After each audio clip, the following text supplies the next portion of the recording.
This is Tribe Talk. Hi, I'm Coach Schlieb, Athletic Director and Head Football Coach here at Northside ISD. I want to welcome everybody back from the hiatus. Tribe Talk has returned.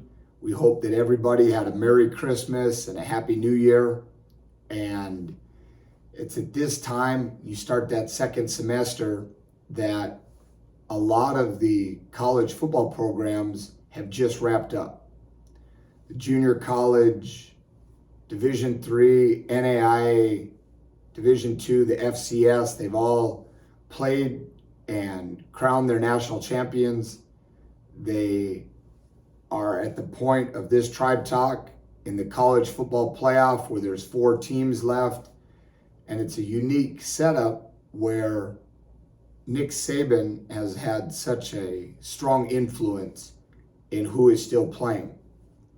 And they were interviewing a coach about this.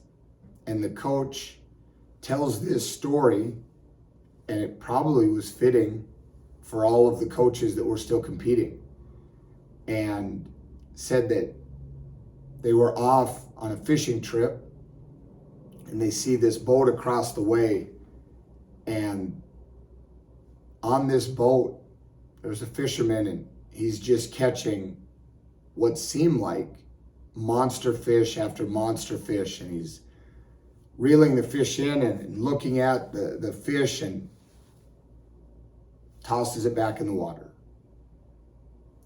and does it again and again. And after what seemed like the 4th or 5th time of watching this guy catch a monster fish and just throw it back in the lake, they bring their boat over to him and ask him, are you a sport fisherman? And the reason they'd ask is most guys that were sports fishermen, they'd catch a fish, they'd be recording it, making a video or take pictures of it, something. And the fisherman said, no, not at all.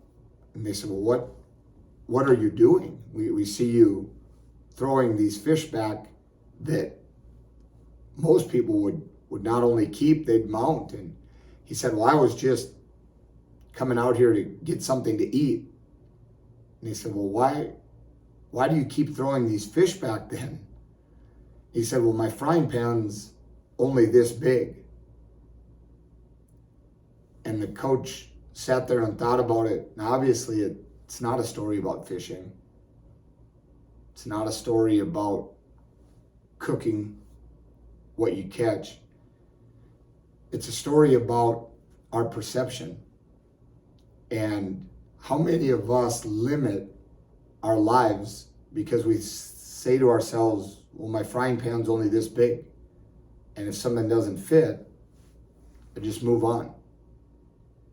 When we think about it that way and how crazy it is, doesn't matter if your frying pan is this big, you can cook something up.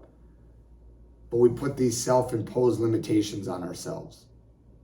So with this new year, the start of another semester, we hope that you'll take a second to think, how big is my frying pan? And what limitations are I putting on myself that really aren't limitations at all? We think that we've got some great things going. We hope that you have got off to a great start with your new year.